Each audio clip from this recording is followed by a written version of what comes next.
من اتبعني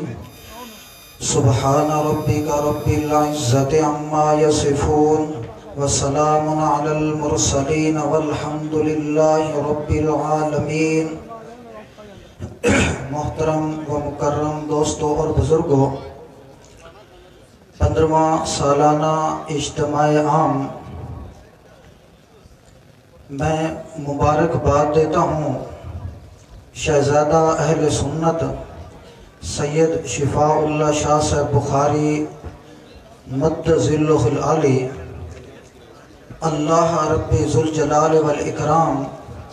ان کو تادیر لمبی صحت عطا فرمائے کہ حقیقتاً جنہوں نے رات دن انتھک محنت کر کے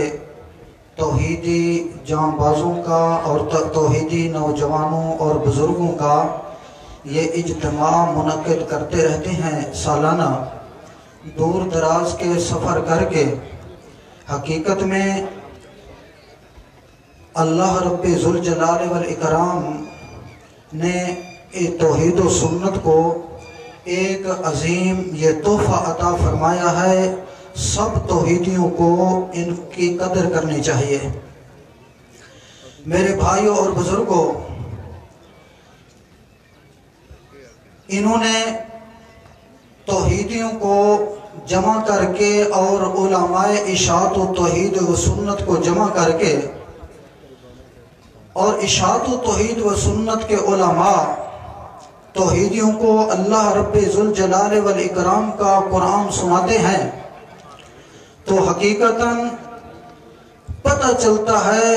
اشاعت و توحید کے علماء کی قدر کا۔ جس وقت اللہ کا قرآن سناتے ہیں یقیناً اس انداز میں جس طرح مشن انبیاء علیہ السلام تھا، اور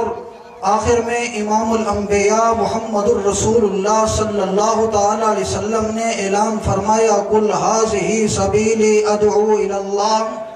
علی بصیرۃ انا ومن اتبعنی۔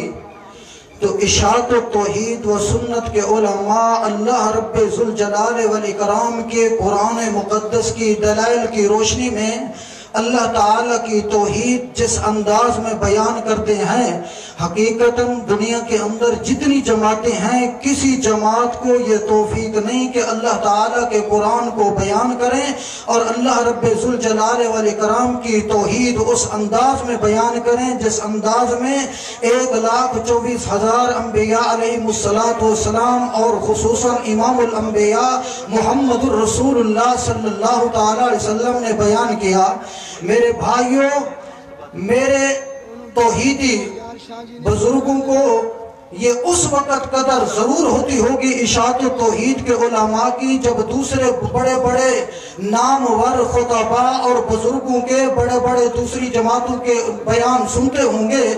یقیناً نام اتنے، القاب اتنے کہ بڑے بڑے اٹھ نہیں اٹھا سکتے، لیکن جب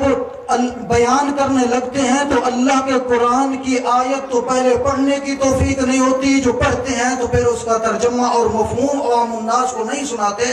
تو میرے بھائیوں اور بزرگوں، یہ شرف اور مقام اللہ نے عطا فرمایا تو اشاعت و توحید و سنت کو عطا فرمایا۔ میں آپ سے یہی گزارش کروں گا کہ اپنی جان جب تک اللہ نے زندگی رکھی ہے اپنا تعلق وابستہ رکھیں اشاعت و توحید و سنت کے ساتھ۔ اللہ تعالیٰ مجھے اور آپ کو عمل کرنے کی توفیق عطا فرمائے۔ آخر دعوانا ان الحمدللہ رب العالمین۔